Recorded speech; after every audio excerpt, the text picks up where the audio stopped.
mom's trailer where they're wild and my mom and Luke can't handle them because they don't listen. I go there as like the security to calm everything. It's crazy. Anyway. Yeah, on Wednesday, Jess gets them. Yeah. And then Chris and Jess were fighting over the times, and now it's a big, stressful thing going on now.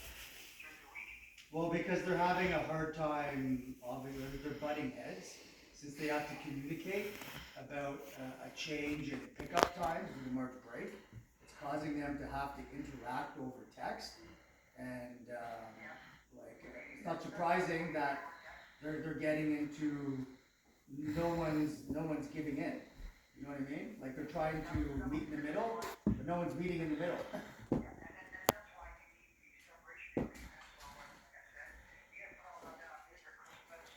Yeah, so you don't have to go through this shit.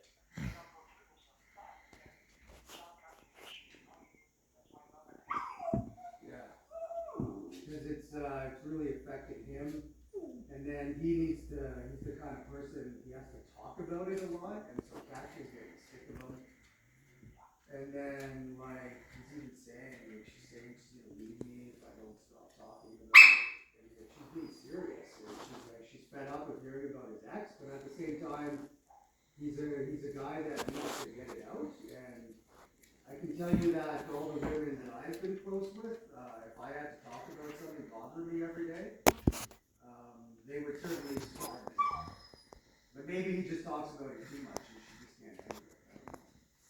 But she's calling him a crybaby, and she's calling him a crybaby because he's upset after they talk about it. So he was talking to me about it, and then she's calling him a crybaby because he was very emotional, because it upsets him. Obviously, I understand that. And then he says, "Do you hear what she said to me?" I said, "Is she calling me a crybaby? She's just kidding."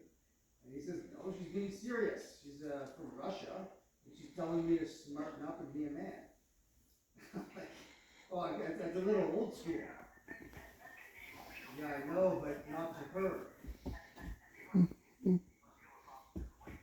She comes from a place where you don't talk about your problems, and you deal with it yourself, and you let it eat you alive. Well, she is, because that's what she does when she's upset a lot. Anyways, and I feel bad for Chris because he needs someone to. No, she doesn't, because she suffers from depression, and she's often depressed and just doesn't talk for a day and a half and lies in bed crying. He said, "I don't know," because she won't talk about it. Then Dima accepts that this is the way his mom is, and like to him it's no big deal because he's seen it his whole life. Yeah, it's not fair to Chris, and he explains it like, "Listen, you're pushing me away. What, have you done anything?" Yeah, I know. Right. Yeah, and he's not the kind of guy that does well with people that don't want to talk. Yeah, anyways, I'm sure they'll work it out. I'm sure this is a better living situation than being poor in Kendall. But still, like, if I'm her, it'd have to be pretty bad for me to go back to my old life. So.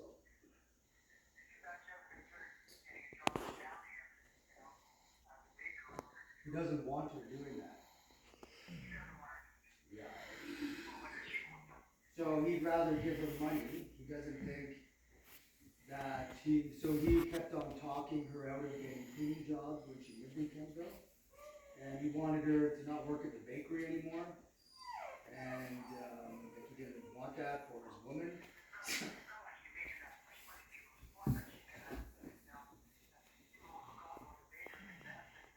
Yeah, I know.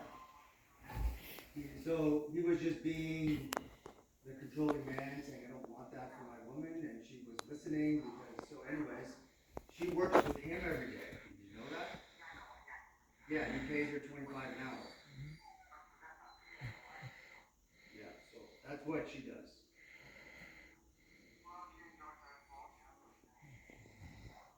Okay, well, I'm gonna go walk